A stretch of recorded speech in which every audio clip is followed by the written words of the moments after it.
buenas noches, ¿cómo está? Estamos a días de las primarias y da la impresión que el tema económico se ha tomado la agenda.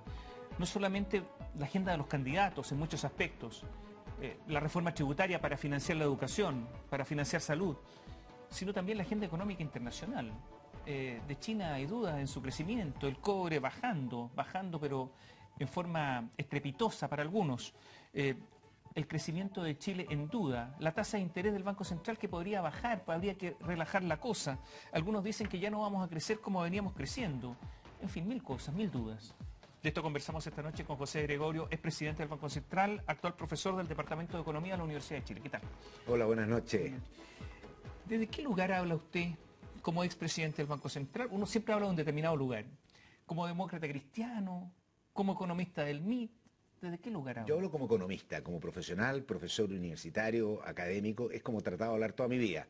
Obviamente en el Banco Central uno tiene que ser un poquito más cauto en lo que dice. Hoy día puedo romper un poquito esa cautela, pero yo hablo como profesional, economista, muy preocupado por lo que pasa en Chile. Pero la economía tiene un aspecto, la economía tiene un adjetivo. Economía política o política económica mejor.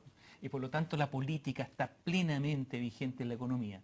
La orada, la condiciona, la política. No, además yo no creo en esa cosa cuando la gente dice, no, yo soy un técnico. Obviamente hay opiniones que uno da técnicamente, pero toma preferencias. Cuando uno dice, mira, obviamente los impuestos pueden tener un efecto, pero si uno está de acuerdo con eso es porque uno tiene una opción y una preferencia respecto de qué hacer y en qué gastar. De manera que hay opiniones, es muy difícil decir que uno puede separar su opinión económica cuando repercute en tanta gente de sus principios, de su manera de ver y de sus prioridades. Antes de entrar a la economía, ¿usted está con Claudio Rego? Sí, estoy con Claudio Rego. Y si no fuera Claudio Rego, ¿estaría con su colega economista o con Michelle Bachelet? Me refiero a Andrés Velasco. Yo he tenido siempre un conflicto, soy muy cercano a Andrés. Con Andrés Velasco compartimos oficina el año 88. Desde ahí somos muy amigos, compartimos oficina y trabajamos un verano juntos. Los dos estábamos haciendo nuestras tesis de doctorado. Y después hemos seguido caminos muy juntos porque circulamos en el mismo ambiente economista durante los últimos veintitantos años. Vamos a las mismas conferencias, tenemos los mismos amigos, vamos a la misma comida.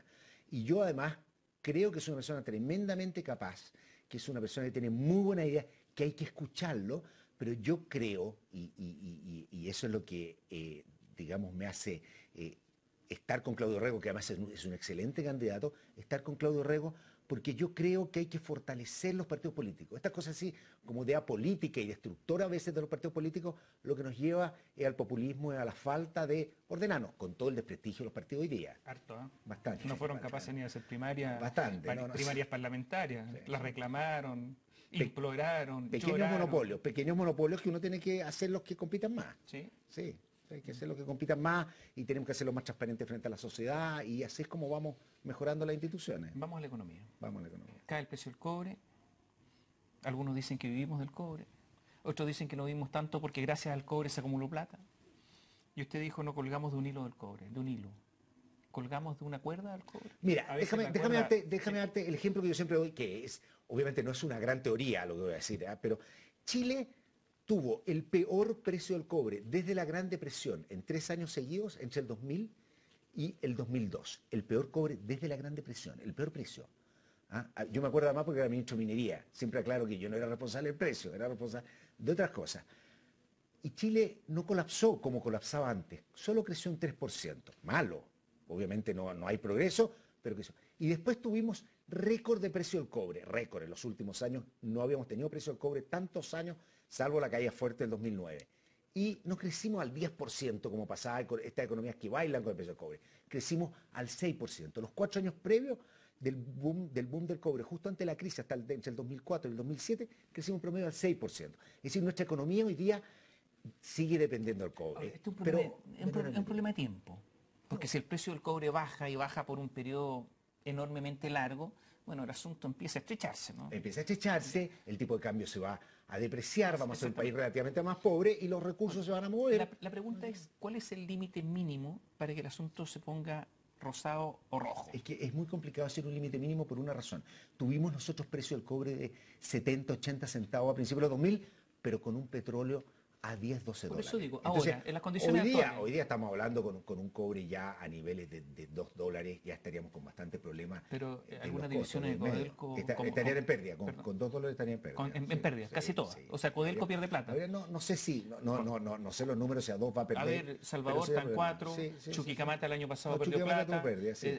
Por gastos de una sola vez, pero obviamente si baja, ahora, si baja mucho, para que sepan los telespectadores, para es que usted, no. ¿en qué momento uno dice, aquí estamos muy mal?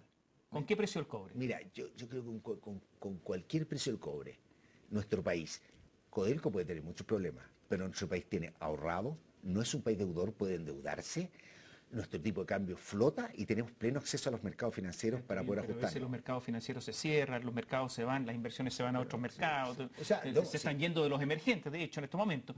Pero no soy optimista. Hay que casarse con un precio. A ver, ¿a qué precio uno le podría decir, cuidado, aquí ya estamos en muchos problemas?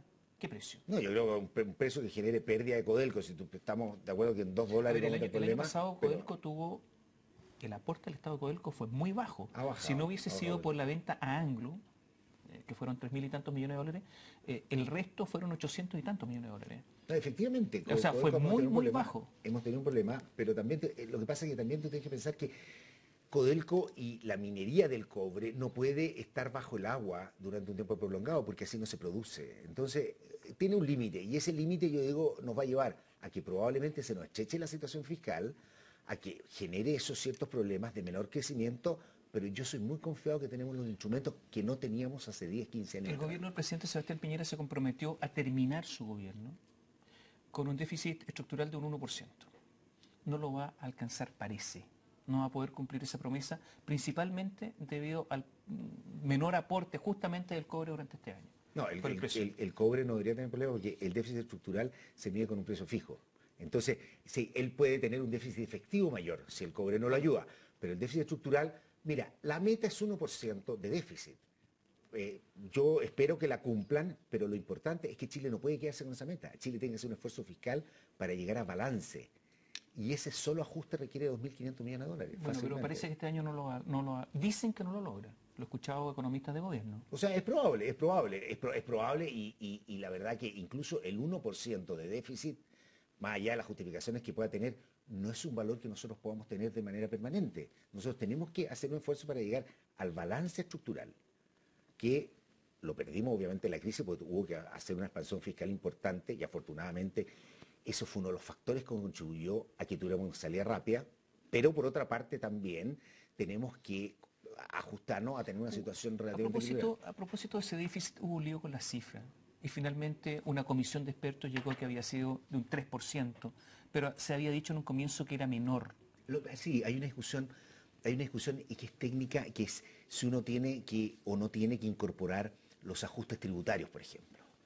Yo en eso, uno hace ajustes tributarios transitorios, uno dice, la comisión recomendó de que esos ajustes transitorios se incluyeran enteros en el déficit estructural.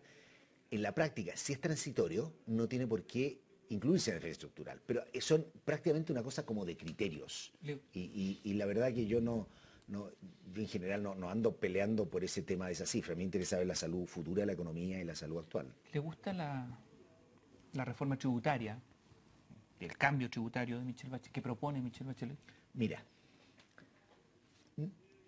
nadie puede pensar que los impuestos propiamente tal son buenos. Y uno dice, mira, qué bueno que haya impuestos. Lo que uno tiene que preocuparse es que lo que uno necesita son gastos. Y yo creo, y en eso comparto la visión de los candidatos de la concertación, de que Chile necesita gastar más. Necesita hacer un esfuerzo redistributivo del Estado en sectores donde estamos muy deficientes y que se han quedado atrás. Y tal como te decía, yo creo que en Chile ha progresado muchísimo durante los últimos 20 años, pero también uno tiene que hacer autocrítica y decir hay cosas que se han ido quedando atrás y que es necesario ajustar. Pero ese nivel de gasto está bien.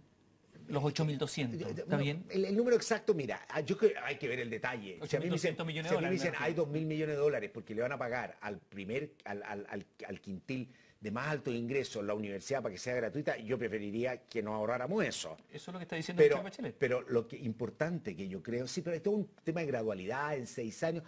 La discusión que nosotros tenemos que tener. Chile es un país que ha tenido y antes de venir, chequeé bien las cifras. Chile es un país que ha tenido desde el año 90, antes tenía un poco más, desde el año 90 hasta hoy día, en promedio, una carga de gasto sobre el PIB de 19 a 20 puntos. No se ha movido en nada. Y se han hecho ajustes importantes para poder focalizar gastos sociales y todo, pero falta. Y 2-3 puntos del PIB no son una cosa que uno lo puede hacer todos los años, pero no son una cosa que después de 20 años el país no sea capaz de llegar a eso. A ver, una cosa es cuánto se obtiene y otra cosa es cómo se gasta. Con el Estado que nosotros tenemos, lo que se va a invertir va a ser eficientemente invertido. Ya. Tenemos las capacidades, tenemos la gente, tenemos la estructura del Estado, tenemos la eficiencia del Estado. Para hacer esto bien, No, o simplemente esto se va a ir a un fondo negro. No, ni siquiera un fondo negro, aquí no se gasta, que al final no se puede gastar. O un bolsillo payaso, no, o a la política, siempre, o a los amigos. Mira, una demostración de que nuestro Estado tiene muchas cosas que arreglar, pero que es relativamente eficiente, es desde que incluso un gobierno, como el gobierno del presidente Piñera, que es un gobierno que no es favorable a subir impuestos, ha tenido que subir impuestos porque no puede estrujar todo lo que quisiera. Dijeron que era por el terremoto. Bueno, no, pero después del terremoto volvieron a subir por gasto en educación. Hagamos un alto, pero dejo la pregunta planteada. Cuando se evalúa a los funcionarios del Estado, o sea, se les coloca nota todos los años, hay que evaluarlo. Casi todos tienen nota 7. ¿Eso es una demostración de la ineficiencia del Estado chileno? ¿No? Hasta en colocar las notas. Hagamos un alto, volvemos en un instante. José Gregorio, es exministro de Hacienda, nos acompaña esta noche. Exministro de Economía. Perdón, exministro de Minería y expresidente del Banco Central nos acompaña esta noche. A ver, dijimos, el Estado está en condiciones, en la situación actual, de gastar más, de gastar bien más, cuando la evaluación de los funcionarios es siempre 7, cuando se les coloca nota todos los años y eso se incorpora a los sueldos. Cuando, por ejemplo, yo escucho hablar de educación y no escucho hablar de evaluación de profesores. Como que se olvidó, no está en la agenda. En las últimas semanas, en los últimos meses, el asunto se puso de lado. Cuando la reforma que hizo el presidente Lagos cuando fue ministro de Educación, la reforma educacional, el nuevo estatuto docente, establecía que había que evaluar profesores y fue tal la presión gremial que durante prácticamente 15 años se violó la ley porque no se cumplió con ese mandato. ¿El Estado está en condiciones de gastar bien? Yo creo... todo lo que ha dicho es así, ¿no? Yo creo que puede, no tengo exactamente todos los antecedentes de cuánto se hizo o no, pero estoy de acuerdo contigo en que hay muchas cosas, evaluación docente, por ejemplo, que no está en la mesa, pero yo creo que efectivamente, si uno dice vamos a gastar más en educación, pero yo creo que hay que gastar bastante más. Yo creo que hay que gastar bastante más y tenemos que hacer toda nuestra educación pública, la educación primaria, secundaria, preescolar. O sea, yo creo que hay que gastar más. No podemos seguir con los gastos que tenemos hoy día si queremos tener un país de primer nivel. Pero para eso uno no puede decir aquí simplemente vamos a aumentar subvenciones, si no existe al lado un programa que explicite bien cómo y cuáles son los planes para gastar. Porque si no es efectivamente lo que tú dices, simplemente transferir recursos a un sector y que no tenga ningún resultado sobre la eficiencia. Yo creo que eso es fundamental. Por eso a mí me gusta mucho también ver bien qué es lo que se quiere hacer por el lado del gasto. Tenemos problemas de salud, tenemos problemas en las ciudades, tenemos problemas de infraestructura y sobre todo en los temas de equidad que tiene que ver cómo acercar a los sectores más populares, a los lugares de trabajo. Todo eso requiere gasto. Aumenta el impuesto a las empresas del 20 al 25%. Pero para que las empresas, para que esto sea efectivamente tenga algo tangible, que el Estado reciba el dinero, las empresas tienen que ganar plata. Porque si no ganan plata, si no tienen utilidades, da lo mismo que sea el 25, sea el 50.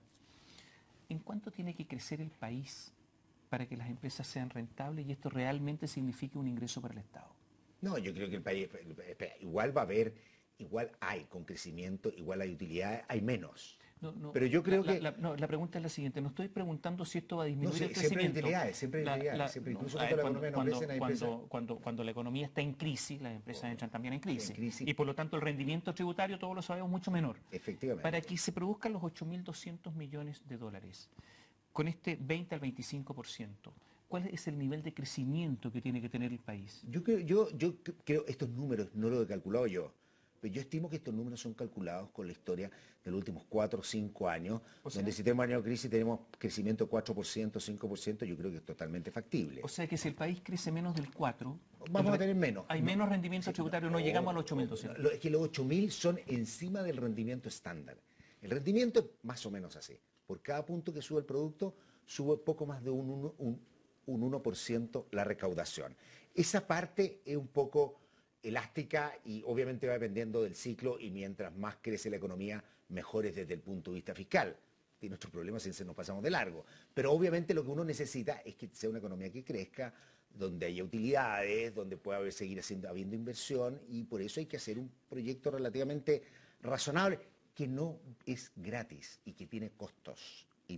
Lo más importante es que esos costos se pueden compensar de manera bastante eficiente y buena, y puede ser muy procrecedor si la plata está bien gastada. ¿Está de acuerdo con la eliminación del FUT? Yo creo que Chile necesita recaudar entre 2 y 3 puntos del producto. Es muy difícil, y eso te demuestra que esto de gastar y subir impuestos no es una cosa ilimitada, que a veces la gente dice, no, esa cosa es subir impuestos. O sea, es muy difícil donde uno tiene que raspar la olla.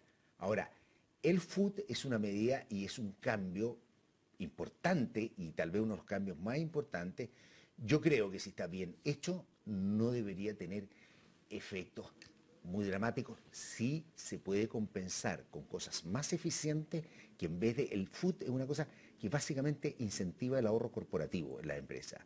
Si uno va al tema de la inversión, por ejemplo, a través de la depreciación instantánea, se puede lograr una compensación importante. Se ha dicho que la depreciación instantánea es solamente para maquinaria, para ese tipo de cosas, para fierro, escuché decir algunos economistas. Bueno, ¿y las empresas que son intensivas en mano de obra? Hay que tener cuidado porque esta es una confusión de lo que es la economía y lo que es el vocabulario normal. Hay gente que dice, por ejemplo, y la inversión financiera es ahorro. O sea, cuando tú o una empresa no gasta, invierte y ahorra, eso no es inversión. La inversión es lo que está detrás de esos recursos. Lo que medimos los economistas en inversión son fierros, son maquinaria, equipo y edificios.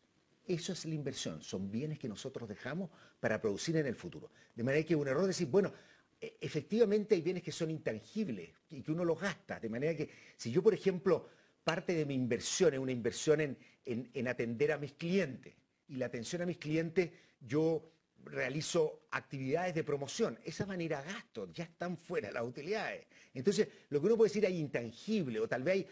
La pregunta es, ¿va a haber empresas más beneficiadas que otras? Hay una cosa que me preocupa y que uno tiene que mirar con mucho cuidado, y por eso Andrés Velasco ha hecho una propuesta alternativa, que yo creo que tiene sus pros y sus contras. Es, ¿qué pasa con el capital de trabajo? Porque cuando a una empresa le dicen, usted, de sus utilidades, tiene que entregar más, de hecho, si uno lo retiene, se quedó solamente con el impuesto corporativo y le vamos a cobrar más porque va a ser sobre utilidades de venga, las empresas pueden tener menos capital de trabajo, y hoy día se necesita mucho el capital de trabajo. Y en esa medida uno tiene que ver cómo lo va a ajustar esto. Tampoco es que no exista acceso al capital de trabajo. Pero no hay respuesta sobre eso. No hay respuesta definitiva, como todas las cosas en economía. No, la propuesta tributaria de Michelle Bachelet. Tiene depreciación instantánea. No hay una discusión en el tema del capital de trabajo, pero tampoco significa que las empresas no van a tener capital de trabajo. Se les va a encarecer probablemente alguna el capital de trabajo. Vamos a hacer un alto, volvemos con preguntas y respuestas rápidas. Estamos con José Gregorio, ex presidente del Banco Central, y vamos con preguntas y respuestas rápidas, porque nos queda poco tiempo. Tasa de interés del Banco Central, ¿cuánto debería ser de aquí a fin de año? No, yo probablemente la bajen, pero creo que está muy bien manejado el Banco Central. Puede ser 25 o 50 puntos base. ¿Sí? ¿Y por qué? ¿Por qué? ¿Bajarla porque la actividad se está desacelerando, eso significa que hay menos presión inflacionaria, por lo tanto hay espacio para estimular en algo la demanda. Sería prematuro ahora porque hemos estado preocupados que la demanda todavía no se ha desacelerado a una velocidad más acorde con la desaceleración global, pero probablemente observemos una desaceleración más fuerte, y eso el Banco Central probablemente baje la tasa. ¿De qué fin de año? Tipo de cambio, cambió la tendencia, no te doy el número, pero cambió la tendencia. Aquí se acabó el tema, y me impresiona además que todo el mundo se acabó este tema de que baja, porque las condiciones internacionales están cambiando, y si algo la moneda van a ser más débil en toda la economía emergente, y el dólar va a ser más fuerte. ¿Cuánto? No sé. ¿Cuánto? No sé, pero arriba de 500 y podemos si seguir 500, hasta 530, ¿sí? No me extrañaría, pero 530. Puede ser. No, bórralo. No me dedico a hacer ese tipo de proyecciones. ¿La inflación de qué fin de año? La inflación va a estar baja, yo creo que va a estar 2, 2,5%. Lo están midiendo bien, me imagino. Siempre se ha medido bien. ¿Sí? Sí, hay discusiones metodológicas. ¿Precio del cobre de qué fin de año? El precio del cobre puede estar en los 3, 2,8. Dependiendo cómo. 2,8 ya es complicado el 2,8, ¿eh? Pues, pero lo que pasa es que... Sí, es que la parte que uno no puede entender, y eso tiene que ver con el tipo de cambio, con todo lo que tú me estás preguntando, y que no venía preparado, porque además no me dedico a hacer esas predicciones, es que hay mucha sobrereacción. Hubo una sobrereacción muy fuerte a lo que pasó con China, al fin del quantitative easing de Estados Unidos, a que anunció. Entonces uno no sabe si realmente los movimientos estos son para quedarse o ha habido mucha sobrereacción y vamos a tener alguna devolución. ¿Crecimiento este año? Ojalá. Este año crecimiento 4,5%. Sí, modestito. Sí, más modesto, sí. Sí. Parte del ciclo, sí. ¿Y El 2014? Ciclo así. Yo tengo los próximos años, vamos a estar con un escenario internacional más flojo entre 4 y 4,5. Me parecería que sería un buen rendimiento para la capacidad que tiene nuestra economía. ¿Desempleo? Desempleo ya se empieza a subir algo, cifras cercanas al 7%. ¿Con el 4% empieza a subir? No alcanza a subir con el 4%, pero va a depender cómo se compone. En Estados Unidos yo te podría dar una respuesta muy exacta porque yo tengo una relación muy buena. Nosotros hemos cambiado la cifra, hemos mejorado la cifra de empleo, hemos hecho muchas cosas. Es muy difícil poder decir exactamente la relación, a qué tasa de crecimiento no se mueve el desempleo, pero 4% es una cifra razonable. ¿Déficit en cuenta corriente? 4% de producto. ¿No sigue subiendo? Porque Puede va subir, subiendo. empezar a apreciar, sí, pero también hay una desaceleración, un poquito más aguda. Ingreso mínimo.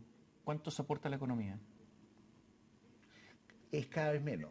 Afortunadamente ¿Cómo? es cada vez menos. O sea, las cifras que yo he escuchado, porque son cifras que yo calculo, es que aproximadamente entre 10 y 20% estaría el salario mínimo. A ver, la CUT pide 250.000 pesos. Ah, no, pero vamos a terminar, no, efectivamente, ¿con cuánto vamos a terminar? Creo que están discutiendo 205, 210. Pero la CUT soporta la economía 250.000 pesos. O sea, la economía puede soportar mucho y la pregunta fundamental que uno tiene que evaluar es cuánto soporta el empleo. Bueno, yo creo que esa es la pregunta ¿soporta el empleo? y yo creo que podría ser prematuro hacerlo. Prematuro pensar, sobre todo en un ambiente de desaceleración económica. Ahora, esto es una lata porque siempre a uno le dicen los economistas, dicen no, en los ambientes de boom uno tiene que portarse bien y en los de desaceleración también. ¿Cuándo podemos darnos algún gustito? Bueno, la verdad que un poquito de lo anotamos todo y conversamos a fin de año. Okay. Gracias por estar con nosotros. Okay, gusto, adiós. José Gregorio, presidente del Banco Central, nos acompañó esta noche. Buenas noches, gracias.